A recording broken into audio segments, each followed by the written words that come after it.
this event. We commit our team leader in your hands. May you put the words in his mouth that he delivers to the world and to Uganda. The word of hope, the word of courage, the word of wisdom. We thank you, Lord, for this moment. I pray this in the mighty name of Jesus Christ the Lord. Amen. Amen. Please take it.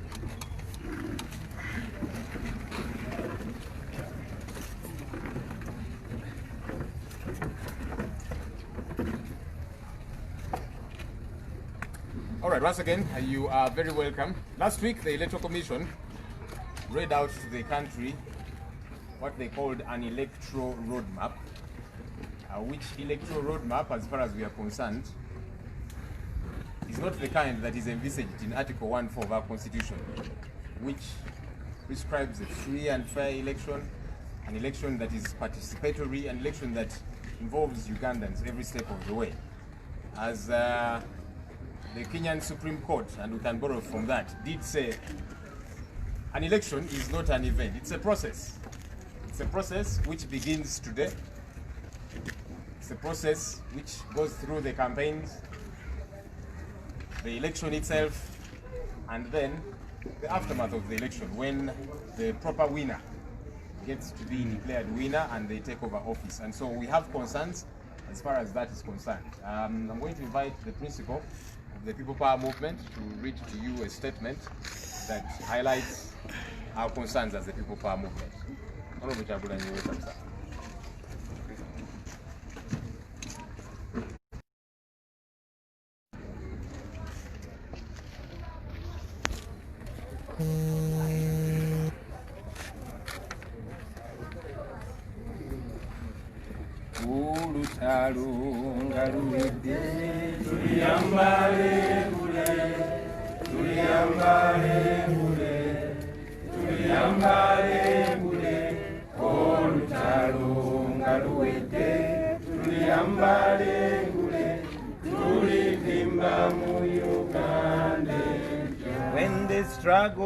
When the struggle is over, we shall wear a victor's crown. We shall wear a victor's crown. We shall wear a victor's crown. When the struggle is over, we shall wear a victor's crown in a new Uganda. People power, Our power. our power, People power. Please resume your seats.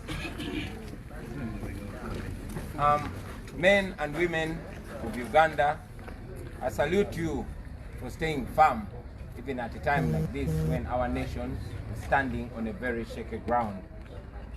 Today, we come together yet again when our nation is facing one of the greatest contradictions of our time: the blood of men and women who paid the ultimate price to make sure that there is a restoration of democracy in Uganda is crying out and crying out loud. It continues to call upon the unfulfilled promises, the broken promises and the blatant lies that have been ongoing in our country. We have seen this throughout the 35 years of blood and tears under the repressive regime of blood and tears under President Museveni. When he moved to remove the age limit from the Constitution and crown himself president for life, it began as a joke. In fact, he initially dismissed it. He denied it in the beginning, but it took only a few weeks before the parliament was raided, members of parliament were bribed, and some of our people were killed fighting for the survival of the remaining of our constitutional order. Many of the Ugandans, you and I, thought that this was the worst we had seen. Nobody believed that there was any worse anybody would do to stay in power. But now, we all see that a dictator will go to any height and any depth to keep in power. Museveni, like all dictators before him, is determined to keep in power at any cost. He does not care what happens to Uganda or Ugandans, for as long as he still occupies State House. Fellow Ugandans, I'm reminding you that Museveni is at it once again. He recently met the Electoral Commission and he gave them orders to organize what he called a scientific election. Using the coronavirus as an excuse, he is banning public rallies and other aspects of a normal election as we all know them. I want to tell you that no Ugandan should be fooled into believing that Museveni is doing this for the safety of Ugandans. Because as we speak right now, most urban places are filled with people. No social distancing, no nothing. And if you want to prove the words I'm saying, you go to Chikubo, go to Natete, or go to any urban center that you can reach fast. We have seen normal elections going on, ladies and gentlemen. We've seen them in Malawi, we've seen them in Burundi, and as we speak right now, in America, a place that is much more affected by the COVID-19 pandemic is having elections this year in 2020, and they're having normal elections. In fact, yesterday, the US president was holding a public rally. Therefore, we should not be fooled, and Ugandans should not be taken for fools. As you all recall, ladies and gentlemen, there was no coronavirus when our consultation meetings were stopped. There was no coronavirus when Museveni personally ordered for the blocking of all our shows. So we must all by now be knowing that what Museveni fears are the people and not the COVID-19. He is hiding under the COVID-19 now, just like he was hiding under the Public Order Management Act then. He fears the people. He does not want us to reach the people. Therefore, there is nothing like a scientific election, ladies and gentlemen. For us, what we're going for is a real election. A real election as envisaged by the law of Uganda. A real election as prescribed by the Constitution of Uganda. Ladies and gentlemen, a free and fair election means that everybody who has a right to vote can actually go and vote without being blocked, without being influenced by bribes or intimidation. It means all candidates are given equal opportunity to convey their messages to the voters so that the voters can make an informed choice. I've said this before, and I will say this again, that I, on behalf of the millions of oppressed and exploited Ugandans, will be taking on President Museveni in the forthcoming election, which we expect to be in 6 months. Let me say this again. I, on behalf of the millions of oppressed and exploited Ugandans, will be taking on Museveni in the next presidential election in 2021.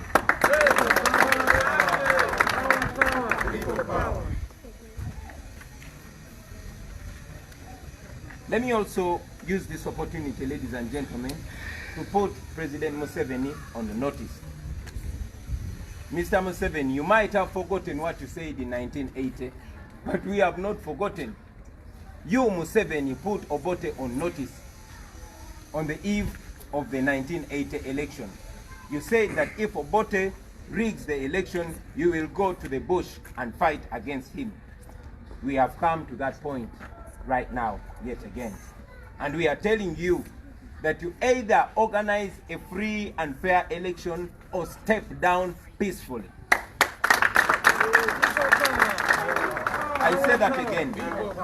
We are telling you that you either organize a free and fair election or you step down peacefully. But if you continue provoking Ugandans, Ugandans will rise up against you and you will end up in the dustbins of history, like your friend Gaddafi, like your friend Mobutu, and like your friend Omar el-Bashir. So take this as a word from Uganda. Thank you for listening to me, ladies and gentlemen, and I will say this again in a local language, particularly in Uganda.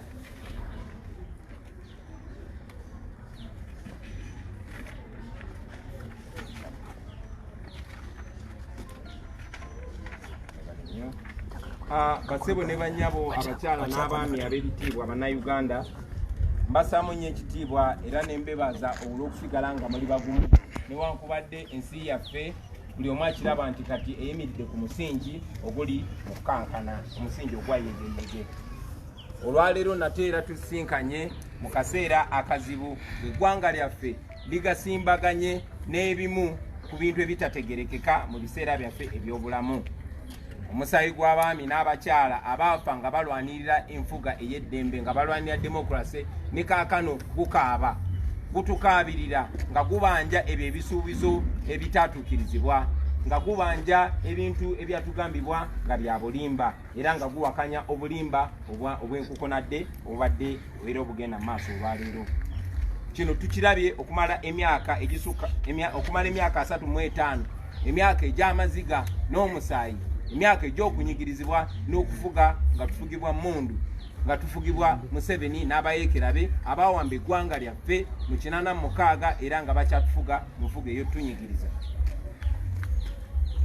Museveni bwe yaleeta olukwe olw'okukyusa ssemateeka okugyawo ekkomo ku myaka, abantu bangi baali tebakikkiriza, kyalinga ekyokusaaga. In fact naye kennyini yasooka kyegaana n'agamba abo abaali bagamba okujja ekkomo ku myaka baali beewuusa, baali babuliddwa byakola. Naye tewaayita wiiki ziwera 3 paliamenti n'erumbibwa, ababaka ba paliamenti abamu ne bagulirirwa n'abantu baffe bangi ne battibwa era okukakana nga constitution yaffe bamaze okugitaganjula. Bannayuganda bangi nnyo baali balowooza nti kyekintu ekyo ekisingayo obubi ku bintu ebisobola okubaawo. Naye njagala obbategeeza nti nakyemalira yenna mu nsi abeera mweteefuteefu. Mbadiramu nti njagala obbategeeza nti nakyemalira yenna mu nsi abeera mweteefuteefu okugenda ku buli levo okulaba ng'asigala mu buyinza. Era yembeera yemu President Museveni nga bannakyemalira bonna abamusookawo mweteefuteefu okukola buli kyambyone, okukola buli kikolobero okulaba ng'asigala ng'ali mu State House, ate nga kino akikola ng'awakanya amaloboozi ag'abantu agoogera ekyenjawulo.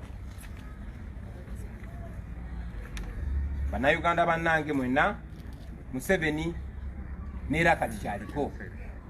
Mwenna mwakitegedde nti yayita akakiiko k'ebyokulonda n'akawa ebiragiro n'abagamba bagende bategeke okulonda ku ye kwe yayita scientific election. Mwakitegedde nti basazeewo okuweera enkuŋŋaana z'abantu n'okuweera byonna byonna oba emitendera gyonna okulonda okw'amazima n'obwenkanya kwe kutambulira nga bwe tukumanyi. Njagala obbategeeza nti tewali munnayuganda yenna alina kukkiriza kusiruwazibwa. Tewali munnayuganda yenna alina kukkiriza kulimbibwalimbibwa nti kino Museveni akikola kutaasa bulamu bw'abannayuganda. Muzze mukiraba baganda bange, weewaawo ffenna tulwanyisa obulwadde, ffenna tulwanyisa coronavirus. Naye tewali muntu yafudde coronavirus mu Uganda naye ng'abattibbwa. Abasajja ba Museveni abattiddwa olw'effugabbi bangi nnyo. Kale nno njagala obbategeeza nti Museveni kyatya be bantu, akimanyi abantu bamukoowa, akimanyi talinayo buwagizi mu bantu, era akimanyi nti ensi yonna egenda kiraba singa tutuuka mu campaign. Yensonga lwaki agezaako okozesa coronavirus okulemesa abamuvuganya, okulemesa ffe abalwanyizi b'eddembe okutuuka mu bantu. Bwe twogerera olunaku lwaleero buli kabugabuga mu Uganda kajjudde abantu. Tewali bya social distancing, tewali kintu kyonna. Oyo abakanya kyenjogerako njagala agendeko mu kibuga olwaleero, njagala ogendeko mu kikubo olwaleero, njagala ogendeko e Nateete olwaleero, oba genda mu katawuni konna akakuli okumpi. Amawanga mangi nnyo ago agalina okulonda okugenda mu maaso omwaka guno 2020 gagenda mu maaso n'okulonda ng'amateeka bwe gagamba. Tulabye Malawi nga waliyo okulonda, tulabye Burundi nga waliyo okulonda, ab'e Tanzania bagenda kulonda mwaka guno, n'Amerika ensi esinze okuyisibwa obubi ekirwadde kya COVID-19 bagenda mu kulonda okw'abantu bonna. Era nejjo President Trump yabadde ku lwale ng'ayogera ey'abantu abangi. N'olw'ensonga eyo akakiiko k'ebyokulonda akakolera Museveni, mwami Byabakama ne banne tebalina kutwala bannayuganda ng'abawumbatuutu.